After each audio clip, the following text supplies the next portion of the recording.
Praise the Lord. இந்த video பார்த்தீங்களா? இந்த வீடியோவில் சூரியன் உதிக்கிறது, பேர்ட்ஸுடைய அந்த முணுமுணுக்கிறதான சத்தம், ரிவர் ஃபால்ஸ், காற்று வீசி மரத்தின் இலைகள் அசைவது, இது எல்லாமே டெய்லி பண்ணுற ஒரே ஒரு விஷயம் என்னென்னா, தன்னை உண்டாக்கினவரை துதித்து கொண்டே இருக்கிறது. சூரியன் என்ன பண்ணுது? சூரியன் உதித்து தன்னுடைய வெளிச்சத்தினால் தேவனை துதிக்கிறது. பேர்ட்ஸ் அந்த முணுமுணுக்கிறதான சத்தத்தினால் தேவனை துதிக்கிறது. அருவிகள், ஆறுகள் தேவனை துதிக்கிறது. காற்று வீசி தன்னுடைய சத்தத்தினால் தேவனை துதிக்கிறது.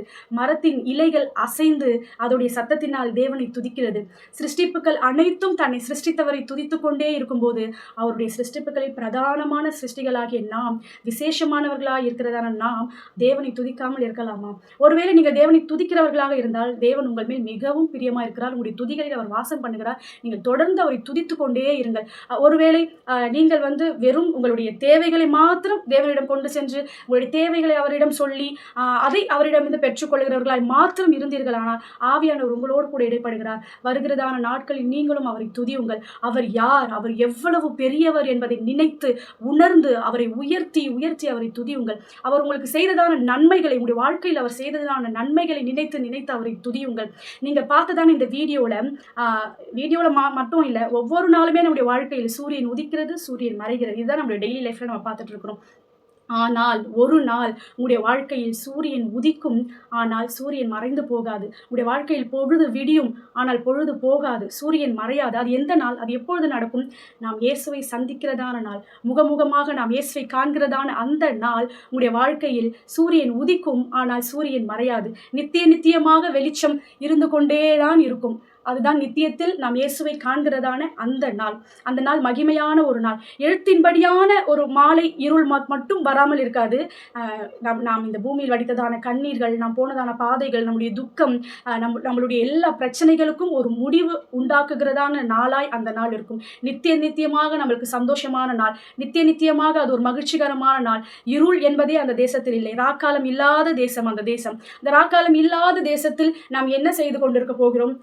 நித்தியமாக அவரை துதித்து கொண்டே தான் இருக்க போகிறோம். ஒரு நித்தியத்தில் நாம் அவரை துதித்து கொண்டே இருக்க வேண்டுமானால், நிச்சயமாக இந்த பூமியிலே நாம் அதை பிராக்டிஸ் பண்ண வேண்டும். நீங்கள் யோசிச்சு பாருங்க, இந்த பூமியில சில மணி நேரம், ஒரு அரை மணி நேரம், ஒரு மணி நேரம் நாம் அவர் யார் என்பதை நினைத்து நம்முடைய சிந்தையில, யோசனையில, எண்ணங்கள் நாம் அவர் யார், தேவன் யார், எவ்வளவு பெரியவர் என்பதை நினைத்து உயர்த்தி அவரை துதிக்க முடியவில்லை என்றால், நமக்கு அவர் செய்ததான நன்மைகளை நினைத்து நம்மால் அவரை துதிக்க முடியவில்லை என்றால், கொஞ்ச நேரம் நம்மால் துதிக்க முடியவில்லை என்றால், நித்தியம் முழுவதுமாய் ராக்காலம் இல்லாத அந்த தேசத்தில் நீதியின் சூரியனை நாம் துதித்து கொண்டே இருப்பது நமக்கு கடினமான காரியமாக இருக்கும். பரலோகம் யாருக்குரிய இடம்? அது அவரை துதிக்கிறவர்களுக்கான இடம். துதிக்கிறவர்களுக்கு மட்டும்தான் பரலோகம். ஏனென்றால் பரலோகம் முழுவதும் துதிகளால், தூதர்கள், பரிசுத்தவான்கள், பழைய ஏற்பாட்டு பரிசுத்தவான்கள் வருகையில் எடுத்துக்கொள்ளப்பட்டதான நாம், மனவாட்டியாகிய அவருடைய சபை அவரை துதித்து கொண்டே தான் இருக்க போகிறது. ஆனபடினால் வருகிறதான நாட்களில் நீங்களும் கர்த்தரை, ஆவியானவரை, தேவனை, திருத்துவ தேவனை உயர்த்தி அவர் உங்களுக்கு செய்த நன்மைகளை நினைத்து துதித்து கொண்டே இருங்கள். நம்முடைய வாழ்க்கையில் ஒருவராய் பெரிய அதிசயங்களை செய்தாரே. உங்களுடைய வாழ்க்கையில் எத்தனை நேரங்களில் எந்த ஒரு மனித சகாயமும் அற்றதான நேரத்தில் நீங்க நினைச்சிருப்பீங்க, இன்னார் இவங்க கிட்ட கேட்டா, இவங்க கிட்ட சொன்னா இது சால்வ் ஆயிடும்னு நினைச்சிருப்பீங்க. ஆனா அது எல்லாமே உடைஞ்சு போயிருக்கும், ஒன்றும் இல்லாம போயிருக்கும். உங்களுடைய வாழ்க்கையில் அந்த நேரத்தில் ஜீசஸ் மட்டும்தான் ஒருவராய், வேற யாரும் கிடையாது, எந்த மனிதர்களும் கிடையாது, ஒருவராய் உங்களுடைய வாழ்க்கையில் பெரிய அதிசயங்களை செய்திருப்பார். அந்த ஒருவராய் உங்களுடைய வாழ்க்கையில் பெரிய அதிசயங்களை செய்ததான அவர் நல்லவர். அவரை துதியுங்கள். அவருடைய கிருபை என்றும் உள்ளது. நம் சத்துருக்களின் கையிலிருந்து நம்மை விடுதலை பண்ணினதான தேவன், உங்களை விடுதலை பண்ணினதான தேவன். சத்துரு எத்தனையோ முறை மறைவான கண்ணிகளை உங்களுக்கு வைத்திருக்க கூடும், வெளிப்படையான கண்ணிகளை உங்களுக்கு வைத்திருக்க கூடும். ஆனால் எல்லா கண்ணிகளிலிருந்து உங்களை தப்புவித்தாரே. இன்றைக்கு உங்களை ஜீவனோடு கூட வைத்திருக்கிறாரே. இன்றைக்கு நீங்க ஜீவனோடு இருக்கிறதுனால தான் இந்த வீடியோ பார்த்துட்டு இருக்கிறீங்க. உங்களுடைய சத்துருக்களின் கையிலிருந்து உங்களை விடுதலை பண்ணினதான தேவன் அவர் நல்லவர். அவர் கிருபை என்றும் உள்ளது. அவரை துதியுங்கள். நம்முடைய தாழ்வில் நம்மை நினைத்ததான தேவன், உங்களுடைய தாழ்வில் அவர் உங்களை நினைத்தார்ல.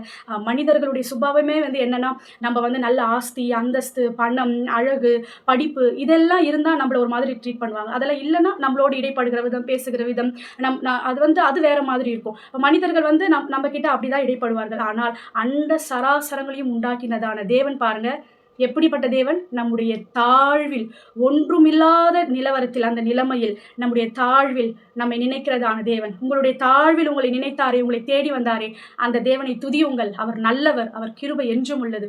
பரலோகத்தின் தேவனை துதியுங்கள். அவர் நல்லவர், அவர் கிருபை என்றும் உள்ளது. உங்கள் ஆத்துமாவை பார்த்து நீங்கள் பேசுங்கள். உங்கள் ஆத்துமாவிடம் நீங்கள் சொல்லுங்கள். என்ன சொல்லணும்? என்ன பேசணும்? ஆத்துமாவே, என் ஆத்துமாவே, அவர் செய்ததான சகல உபகாரங்களையும் ஒரு நாளும் மறவாதே. அவர் என்ன நன்மைகளை செய்தார்? என்ன உபகாரங்களை உனக்கு செய்தார்?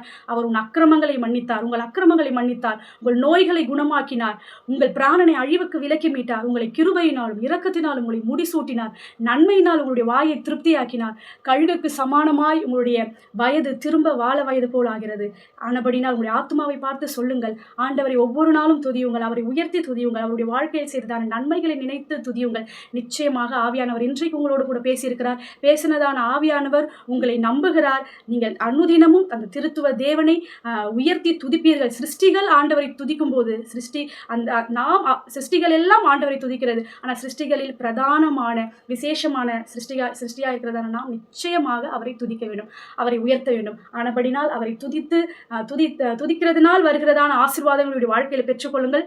பூமிக்குரிய ஆசீர்வாதங்கள் மாத்திரமல்ல, பரலோகம் துதிக்கிறவர்களுக்கான இடம். ஆனபடினால் இங்கே துதிக்கிறவர்களை ஆண்டவர் இங்கே விட்டுட்டு போக மாட்டாரு, அவங்களை கூட்டிட்டு போயிடுவாரு.